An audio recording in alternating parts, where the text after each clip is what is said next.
All right. We keep hearing about the foundation of any good relationship is communication. And yes, this is true. There's this one communication tool that I'm really, really into, though, because I find it works so incredibly well. But I'm gonna dial it back a bit. In 1971, this guy named Gary Chapman in Winston-Salem, North Carolina, goes and joins the Calvary Baptist Church. And part of his job is working with families and counseling, especially couples and whatnot. And he starts noticing this trend where the people who are satisfied are really, really satisfied. And the people who are not are, well, he notices a kind of commonality here. So this is kind of cool. Fast forward a few years, he comes up with this theory. And in 1992, he releases a book. You may have heard of it, or you may have heard at least the premise of it. And it's The 5 Love Languages: How to Express Heartfelt Commitment to Your Mate.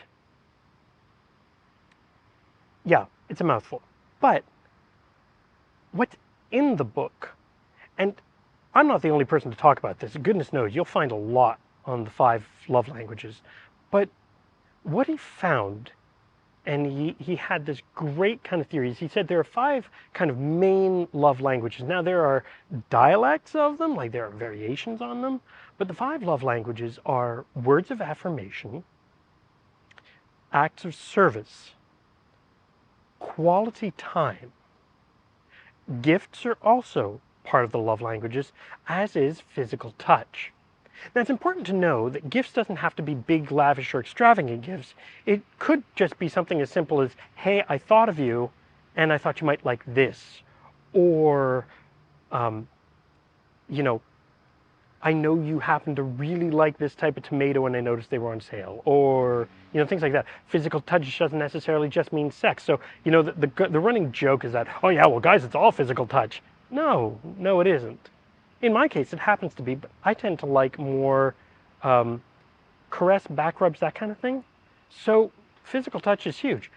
Quality time is really just taking time to devote to each other and really doing it well. And just sharing that thing together, sharing that time together, sharing an activity together that's really just about the two of you. Acts of service is acts of service, taking out the trash, doing the dishes, or even maybe bigger stuff like making sure the house is in like tip-top condition. And then words of affirmation, of course, is that encouragement, that little bit of cheerleading, right? So it really, it's a big thing. It's big to have that kind of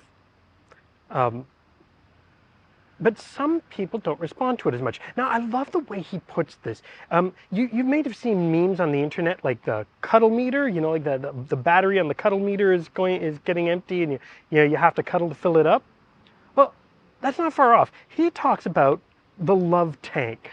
Everybody's got a love tank, and that's what keeps the relationship or their drive for the relationship going. Is if this love tank is full. And if it's not, if the love tank is running on empty, then people feel kind of out of gas, right? They feel like, this isn't really for me, or, like I'm not being heard, I'm not being felt, like I'm not feeling this. Well, no. Now, we can all speak all 5 love languages. We're capable of speaking all 5. But the catch being that we don't always speak all 5. We have a preference for 1 or 2. We have a decided preference for 1 or 2.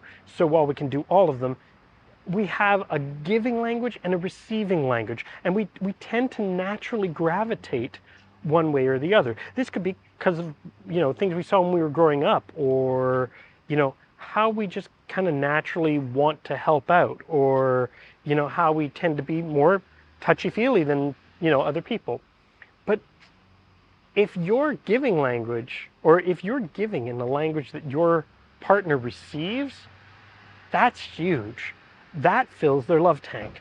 And that makes it a really, really, it charges them up. It fuels the relationship.